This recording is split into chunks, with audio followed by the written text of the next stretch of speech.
Some of your friends are missing. Some of your friends are headed out of town for different soccer games.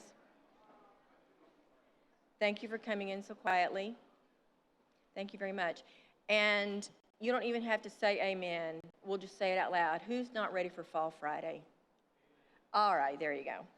So I'm kind of excited today because one of the great things about our job that Dean Tay and other professors on this campus have is the privilege of watching you guys grow and bloom and find out who you are. And then sometimes once you find out who you are, you come back and you show us who you are. And so that's our case today with our speaker. Dr. Celeste Holbrook is from Keene, Texas originally, and also a graduate of Southwestern Adventist University. Let's hear it for kinesiology majors. Yeah, come on, there you go. Where are you? You don't have any majors, Dr. Holbrook.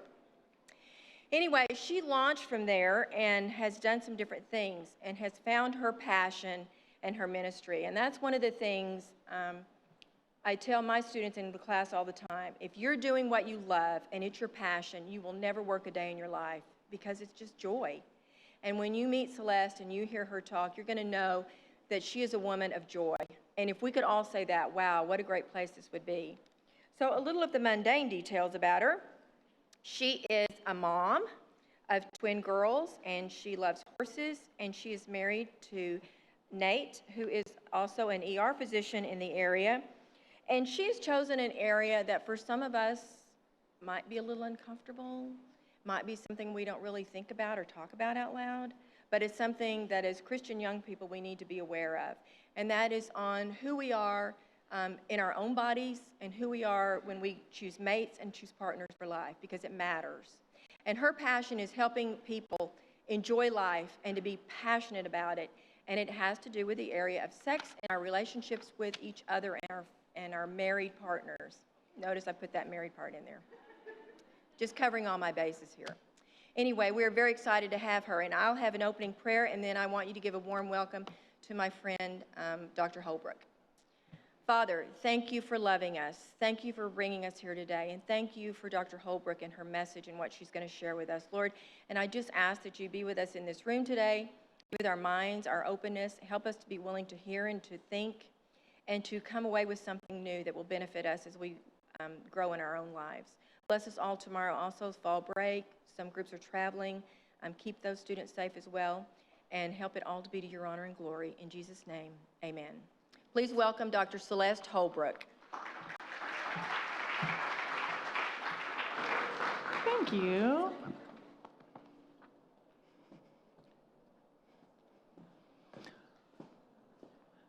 Hi, y'all. So I used to sit there where you are. I am a kid of the institution, right? I went to KAES, then I went to CTA, then I graduated from SWAU. Yeah. And then I became a sexologist, so there's hope for all of you. Woo! So thank you so much for coming here. I'm going to pretend for my ego's sake that you're all here to hear me talk, when in reality you're all here to get assembly credits, and that's cool. That's cool. Well, my name is Dr. Holbrook. You can call me Celeste. I am a faith-centered sexologist. I've been studying sex for about 10 years, and it's really fun, as you can imagine. And I'm here to talk today about how to create a thrilling, I put thrilling in there so it may be really exciting, thrilling faith-centered sex life. And that almost sounds like a dichotomy to probably some of you, but we're going to talk about how to establish that. And it might get a little uncomfortable. Are you? Anybody sitting next to their significant other? Okay. Go ahead and reach that arm around. It's all right. There you go. Come on in. We're talking about sex in the church. Not sex in church, but we're talking about sex today. Come on in.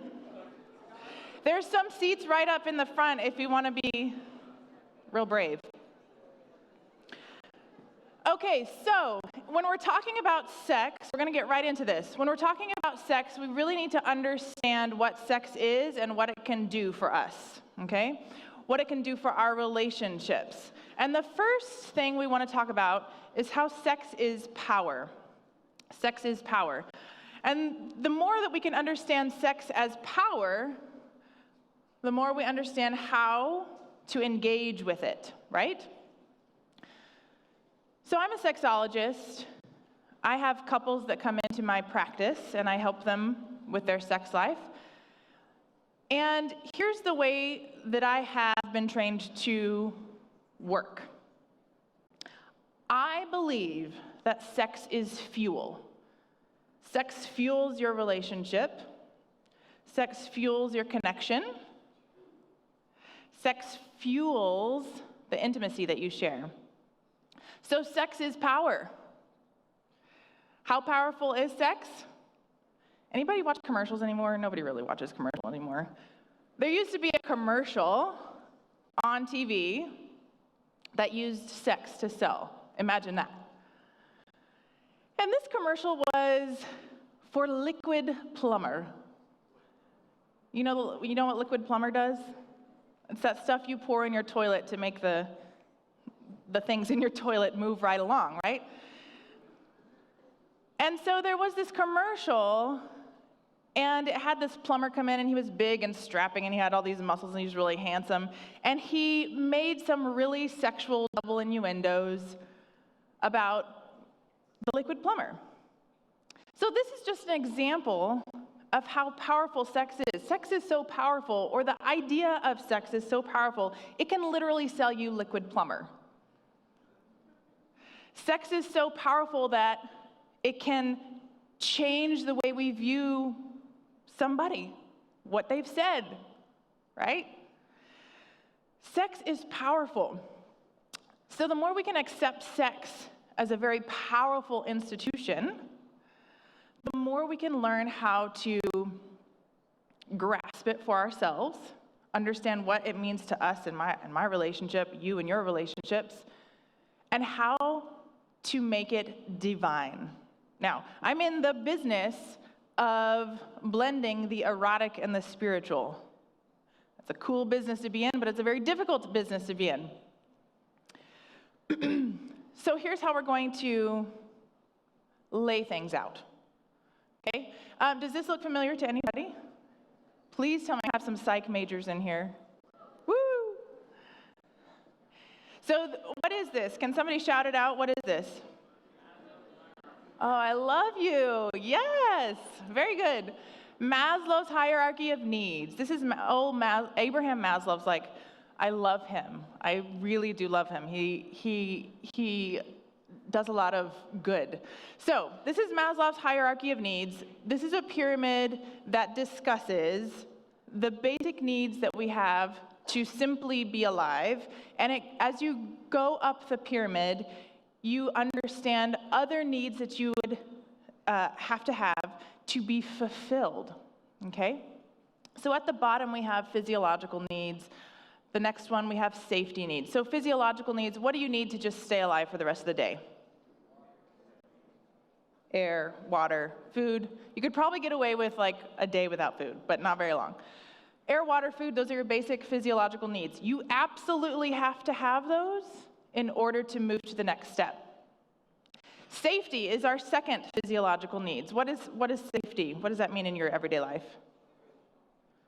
Shelter, you have a safe place to go, you feel safe in this church or in your dorm room or whatever. You have a place to do the things that you are vulnerable, okay? Love and belonging is the next step. So once you've mastered these two bottom steps, you have air, you have food, you have water, you have a place to live, you have a place to lay your head, you want a place to belong. This is where we find things like community, faith, religion, organizations. You want to fit in. You want to feel loved and you want to feel belong. You want to feel like you belong. Moving up, esteem. You want to feel good about yourself, right? You want to feel like you have a purpose and that your purpose is meaningful. And at the very top, we have something called self-actualization, which is kind of ethereal, and it's not very easily described, self-actualization. So I'm going to break it down a little bit for you. The way I view self-actualization is to know. Okay, to know. What does it mean to know? It means to be intimate with somebody. You know somebody. You know yourself. You know your vulnerabilities. You know your strengths. You know where you might need to improve. You know that your choices, your behaviors manifest themselves into the rest of your life, right? If you make choice A, this is what's going to happen. If you make choice B, that is what's going to happen. So self-actualization is the highest that we can get. And some of us reach it, some of us don't. And most of us get there in moments and come back down. Does that make sense? So we can have moments of self-actualization, but very few of us live there all the time. So, if we take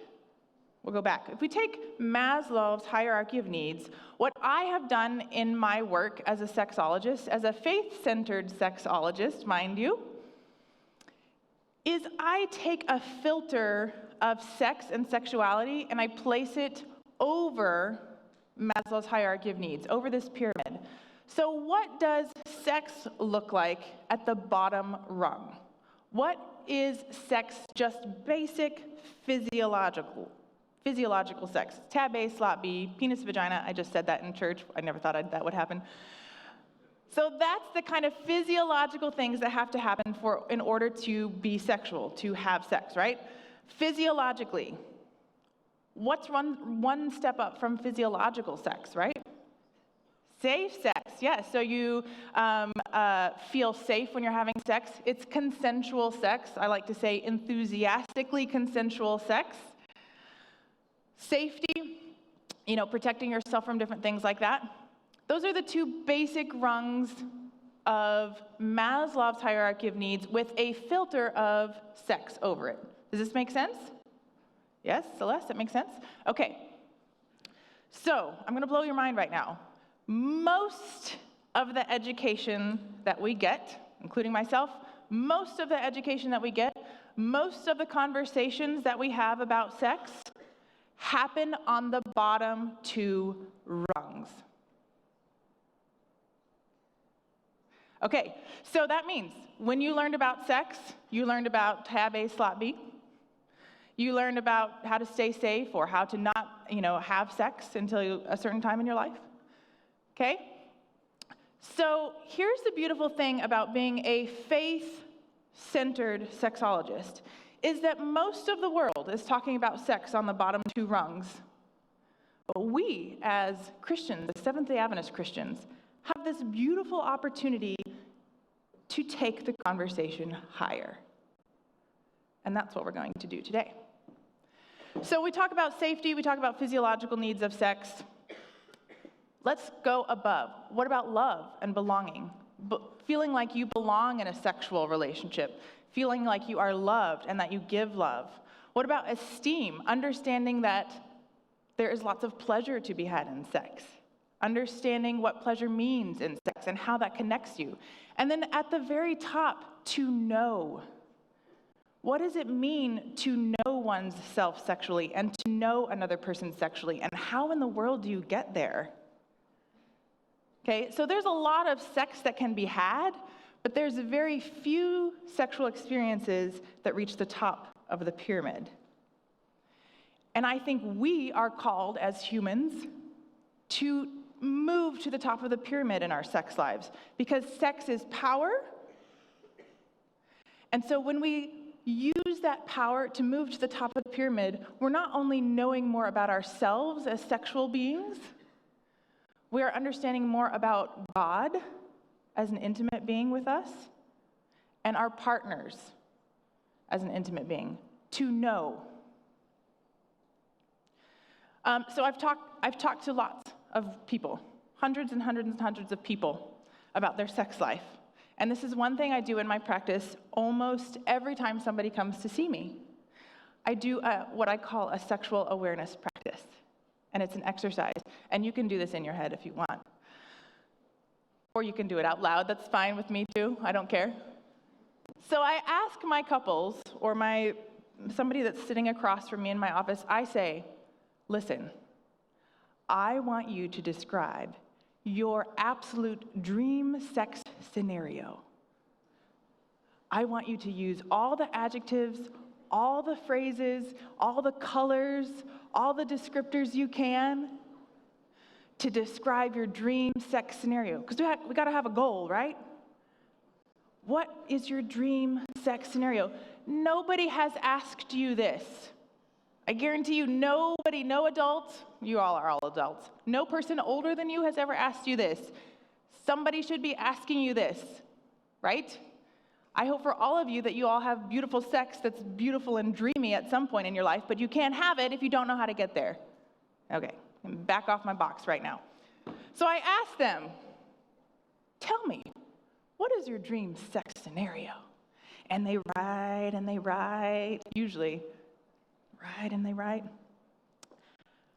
Out of all of the couples, all of the single people, all of the people that I've seen in my practice, all of them, not one person has said, my dream sex scenario would be safe and consensual. Because that is so low on the needs, it's a given.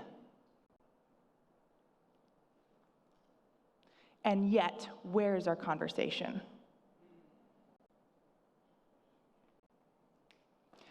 So, what I try and do is I try to move people up the ladder, move them up, right? How do you feel love? How do you express love? How do you feel belonging? What do you feel about your esteem? Do you know that you are worthy of pleasure? You are a daughter and a son of the King. You are worthy of feeling good. Whew, am I making you uncomfortable yet? Yes, good. Good. Nobody is talking to you about these things, and quite frankly, it makes me mad. Because I wish somebody had talked to me about this, because I spent such a long part of my life feeling ashamed of sex. And friends, I do not want that for you.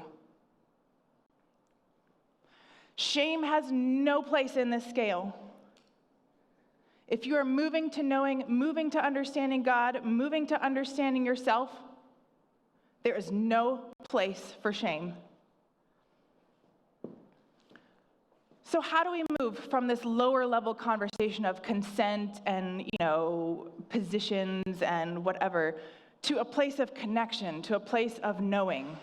How do we move through that scale? How do we do it in a way that feels good for us morally, that feels good for us as a person and feels good and right? How do we do that? It's in understanding the no, okay? And I don't mean N-O, I mean K-N-O-W, the no. It's in knowing. Do you know how many times in the Bible, in Scripture, the writers talk about knowing? To know. David talks about it in Psalms, to know God. Do you know what they're talking about? They're talking about intimacy. Anytime, in my opinion, that in the Scripture they're talking about knowing, to know, it's the top of this pyramid. They're talking about intimacy. And friends, when I say intimacy, I don't necessarily mean sex. I think of intimacy as an umbrella, and sex is one of the ways that you can experience deep connection and intimacy. But to know is a very broad term, okay?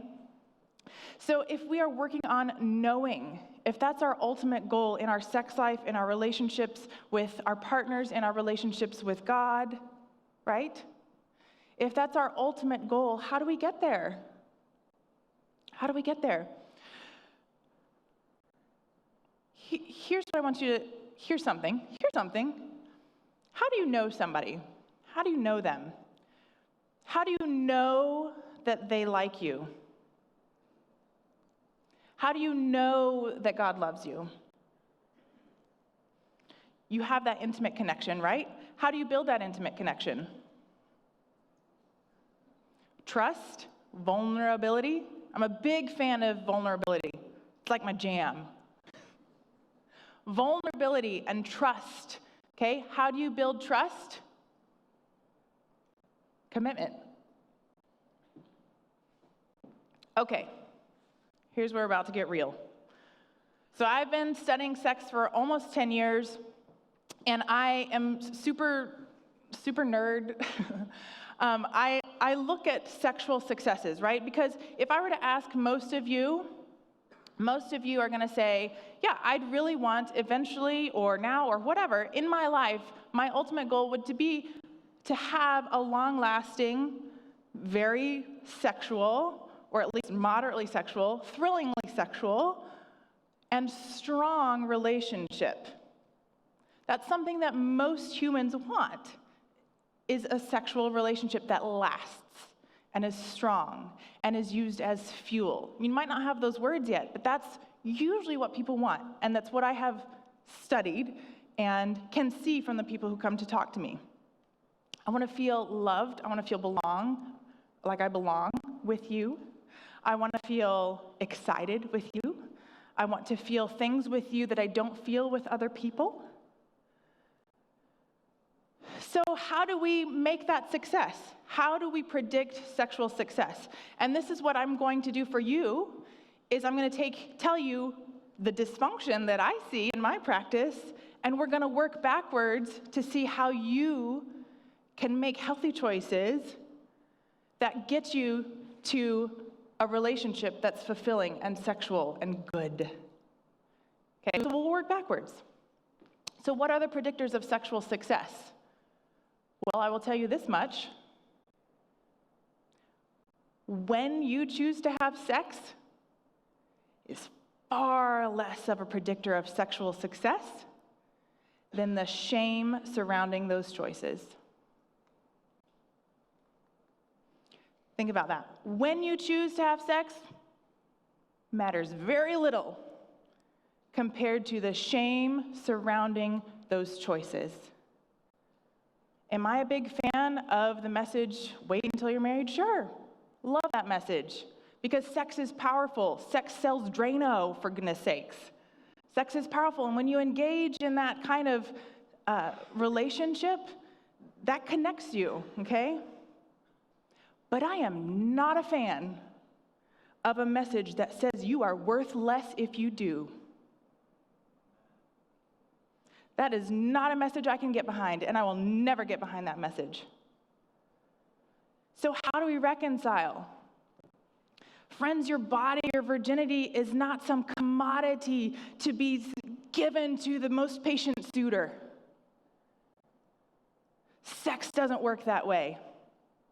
Sex is far more complex. Sex is far more relationship-based. It's not a thing. You're not a gold coin. You're not a brownie. When I was in high school, I had, there was lots of people that would come and talk and say, if you give yourself away before you're married, then it's like you're like a half-eaten brownie. And I thought, well, that's dumb. I am not a brownie, thank you very much. I am so much more than that. I am not a thing. My virginity is not a thing to be given away. My sexuality is to be nourished and to be collected and to be thought about and to be related to in a way that makes sense for me and the way that it makes sense for me to go up the ladder to knowing. Let's talk about sexual immorality. So a lot of times we have these verses in Thessalonians and in Hebrew that talk about sexual immorality in terms of sex outside of your marriage. I'm just going to throw this out there. These are my beliefs from studying sex for 10 years. Take them or leave them. I hope that you question. I hope that you leave with far more questions than you arrived with. That is vulnerability, and you already know I love vulnerability. Okay? Sexual immorality. So we talk about sexual immorality, fornication, being sex outside of a married bedroom. But I have to question that. Can sexual immorality happen between a husband and wife? Between the two of them? What if she uses sex as manipulation to get what she wants? Is that the highest level of sex? Is that the knowing? What if he says she owes him sex because that is her wifely duty? Is that moral sex? So can we actually use marriage as a term for morality?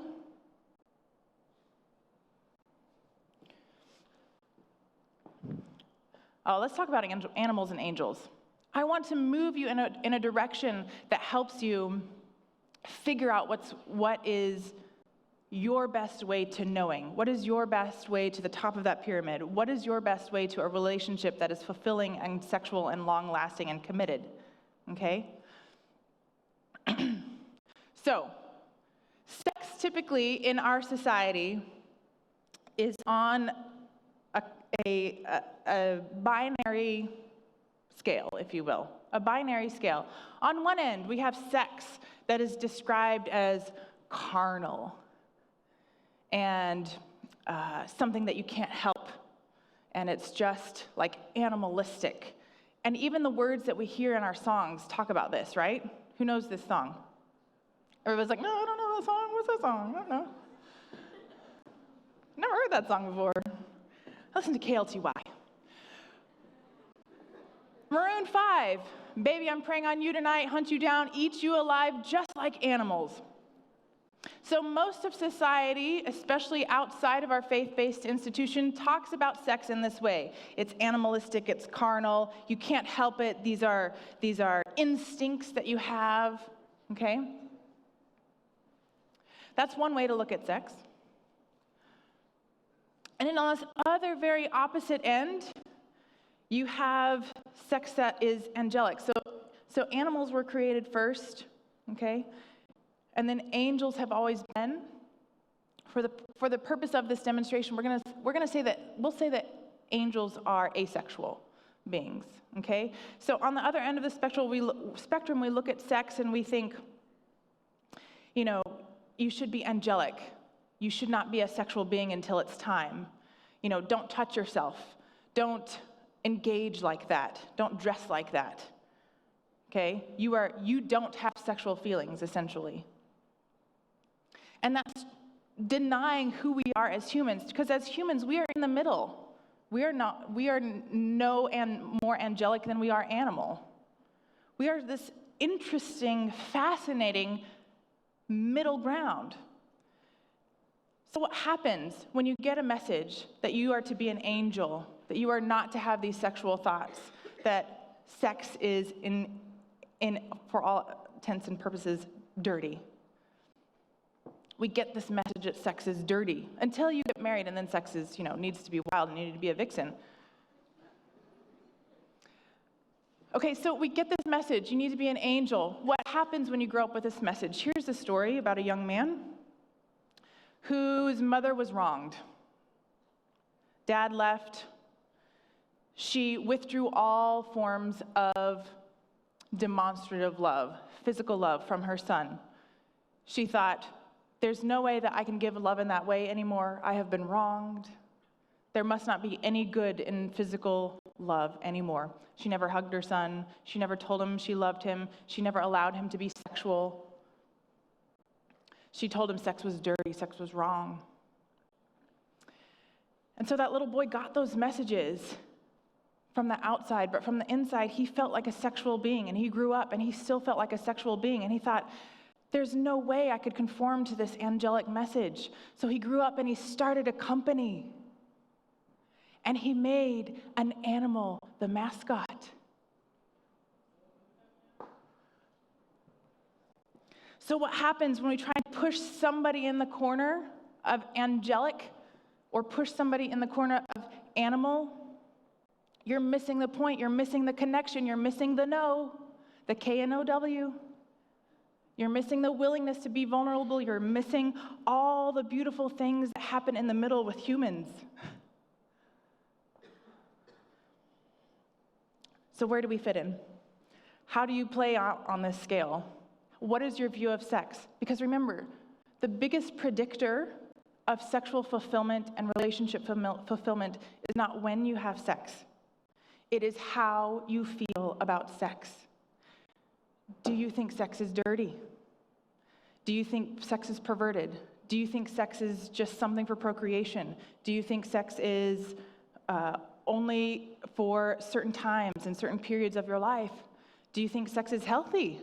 Do you think sex is for pleasure? If sex wasn't for pleasure, I will go there later. In the Bible, there is an act that people would do when they got married. I'm sure you've all heard of this, right? Two people will get married, they do the ceremony, and then what happens next? They all literally walk down to the tent. All the wedding party, all the guests walk down, they see the couple enter the tent, and they wait for the marriage to be consecrated. They wait for the sex to happen. Until that happens, there's no marriage. What does that say about how important sex is to our marriages? Until that happened, even though they had the whole ceremony and everything, until they did that, there was no marriage. That speaks to the importance of fostering a relationship with sex that is healthy, because sex is what defines you and your future partner, you and your future husband or wife. That is the one thing that differentiates you and all the rest of your friends. You have sex with your husband or wife. You don't with your friends.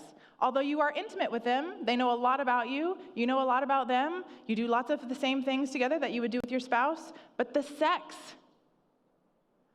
that's the defining factor. It's the only thing that defines you sometimes between you and other relationships.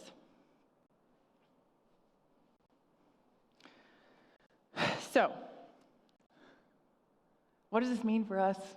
Like Celeste, you've told us a lot of wacky things right now. I don't know what to think or what to believe, and that's good. I'm here to push you. And I'm here to push you to want more. I want you to desire more for your relationships and for your sex life, your future sex life. What is it that you want? And most of us want what's at the top of the pyramid. But you can't get there without getting vulnerable, asking questions, and developing a deep, intimate relationship with yourself and with God. To know, it's all throughout the Bible, this beautiful, beautiful description of intimacy. To know. In the Song of Solomon, which is like a sexy love letter in very weird ways, for example, I took it out. For example, she talks about intimacy. It's knowing yourself, knowing God, knowing your partner. Mona Lisa. Beautiful. Has anybody ever seen the Mona Lisa in the Louvre? Oh, one or two. Yeah. Good. She's quite small. She's smaller than you would think. Mona Lisa, created by Leonardo da Vinci. What is it about Mona Lisa that is so interesting?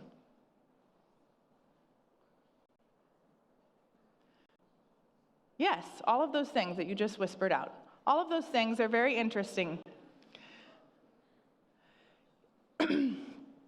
I like to talk about the process of sex as a creative process. You are literally, for some moments in your life, probably, are going to use sex to create life.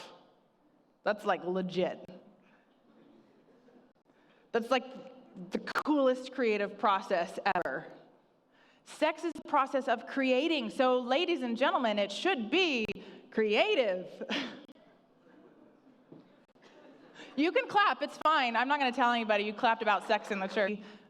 By Mona Lisa. We start to ask questions, right? What was he thinking when he painted her? Why is she looking kind of mysterious? Where are they? What is the relationship between Mona Lisa and Leonardo da Vinci? Because when you start to look at the creative process, the creation, it tells you a whole lot about the Creator. Sex is the process of creating. It should be creative. I don't know where you are. I have no way of knowing where you are, how you feel about sex. But I do know I have talked to a lot of college students, and I know you fall on a variety of places on the continuum of sexuality. Everybody in here is going to have their own version of what I even just said. What does she mean? Sexual immorality can happen between two married people. The important part is that you understand where you are and where you would like to go eventually, when you're ready. Because you can't go there unless you know yourself to know. You can't go there unless you know the Creator. You can't go there unless you know your partner. I often get asked, Dr. Holbrook, how am I going to know when I'm ready to have sex? Because I talk to all kinds of people. Most of the people that come to talk to me are faith-based people. Christians, have a lot of Church of Latter-day Saints, Mormons, Catholics, people who don't go to church. But most of them have some faith base, right? And they'll say, when am I going to know when I'm ready?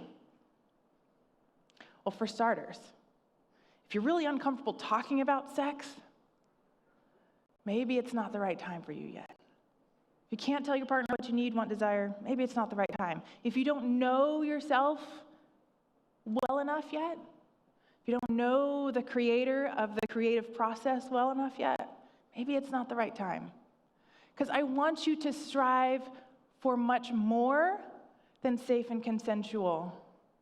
I want you to strive for so much more than a line in the sand where it's okay that it was not okay yesterday and it's okay today. There's so much more to sex than that. And that's what I want you to strive for. And you know how you do that? You get vulnerable. And you ask yourself and your partner tough questions. What does this mean for us? Is this moving in a direction we want to go? Is this in line with moving up the pyramid to knowing, to that intimacy that's more than biological? Those are the questions I want you to start asking yourself. And those are the questions that are going to lead you to a space that is authentic. And you can be your most authentic self in your sex life. Because the way I work in my practice is that if I can help a couple be their most authentic self, communicate the best, understand their needs, wants, and desires in the raw space, the very vulnerable space of their bedroom, it has a ripple effect to the rest of their life. That's the power of sex. That is the power of this intimate knowing. And it's so strong. It pulls you so far in that sometimes, if it doesn't have the right end goal in mind of intimacy, it can pull you so far in that it's hard to get out. It's hard to get out of a relationship. It's hard to get out of an addiction. It's hard to get out. That's how powerful sex is. So I want you to start asking yourself, how do I get to the top of the pyramid? How do I know myself better? How do I know my needs, wants, and desires better? Get vulnerable. I love this quote by Ernest Hemingway. We are all broken, but that's how the light gets in. I want to connect with you. I want to know what you're going through. I want to know how the conversation can be continued. Okay? I want to know where you are, how to move forward, where you've been. There needs to be more safe spaces for us as a faith-based community to talk about sex, because we as Christians, as Seventh-day Adventist Christians, have this beautiful health message, right? We have this beautiful, beautiful health message about using our bodies as temples, using our life as worship, using the creative process to reflect the Creator. I want to know where you are. So, as you leave, you go on fall break, think about, where are you in the knowing? Where are you? Is sex just some carnal, animalistic thing that you engage in that you don't really think about, that has no consequences? Or is sex something that, you try not to even think about because you want to be angelic, and you want to live this life that almost denies your own sexual feelings? Where are you? And if you don't know where you are, get vulnerable. That's the only way to know. Talk to somebody. Talk to your friends. Talk to an RA. Talk to a dean. Ask the tough questions. And know that at least there's one person out there, one Christian sexologist out there that is standing in the gap for you and saying, keep on asking those questions. Because more than anything, what I want for you is a thrilling, long-lasting sexual relationship. Thank you.